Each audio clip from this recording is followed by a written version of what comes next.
Old Man Winter finally has a foot out the door.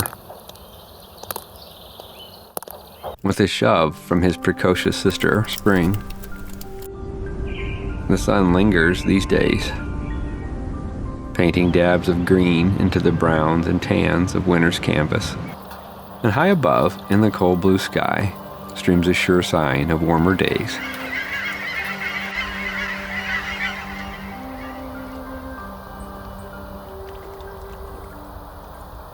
Hello everybody, welcome to my last day, plus one. On this channel I look for extraordinary things in ordinary places. Toward the tail end of winter, my ears perk up. I'm listening for a particular sound in the late winter sky. I'm listening for the sound of flocks of Canadian geese. Their northern migration tells me spring is near. And springtime marks a return to the outdoors for me. Back on the water, hunting for bass, sleeping under the stars, around a campfire, making the old stories better. Every spring, millions of Canadian geese make their way north across the United States.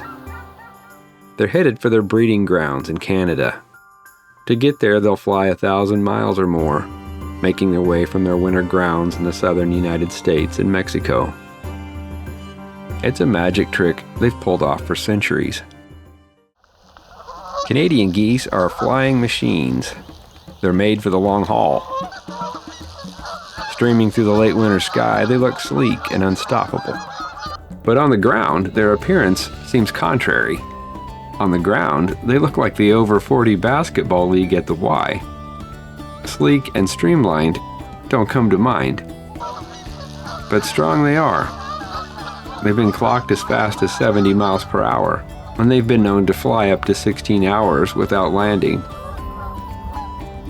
Like all good magic tricks, well, there's a trick.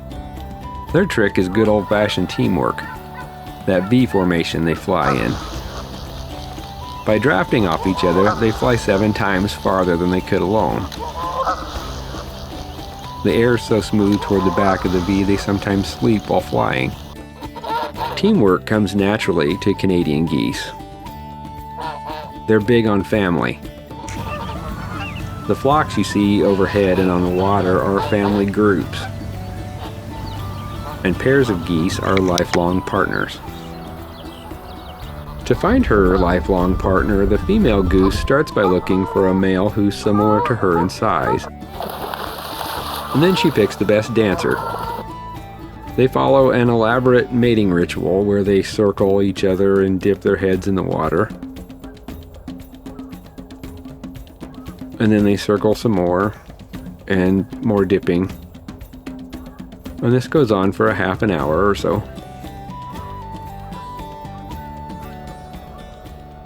When the time is right, the gander makes his big move. It's bold. It's noisy. Gratuitous even. It's a little like guys in a nightclub. And if she's impressed, she'll stick with him for the rest of her life. As mates, Canadian geese follow the same path and return to the same place every year. The females nest in the same areas where they were born. How they find their way exactly is a bit of a mystery. They appear to follow landmarks. Rivers, highways, mountains, the moon, and stars. It's thought that some can even sense the Earth's magnetic field. And at the end of their journey lies plentiful food and a safe place to raise their young. Canadian geese are abundant in the United States these days. But that wasn't always the case. We nearly hunted them to extinction in the early 1900s, overhunting and the removal of their wetlands. But thanks to hunting regulations and conservation efforts, Canadian geese are now safely off the endangered list. Some say they're a little too far off that list. They are known to overrun places, and they're fond of places humans are fond of, like parks and golf courses. When they come to town, they are hard to miss. It's like that scene in Caddyshack when the caddies take over the Bushwood swimming pool. They are messy by urban standards, and they're large. Canadian geese are the largest of all geese. Some weigh as much as 20 pounds. And they're noisy. And they can be aggressive, defending their young or their mate.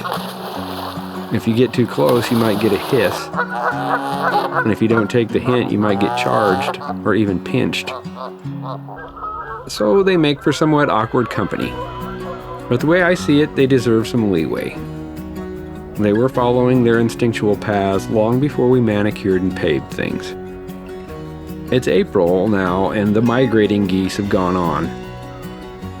But there are other resident geese who stay around most of the year. In any case, I enjoy their company. And with April, the bass have started to bulk up for their annual spawn. They're eating everything in sight. And it's one of the best times to catch bigger bass. But that's a story for another day. I feel blessed to be able to start another season outdoors. I also appreciate the fact that you joined me today. Thank you so much for watching. Take care, and I'll catch you next time.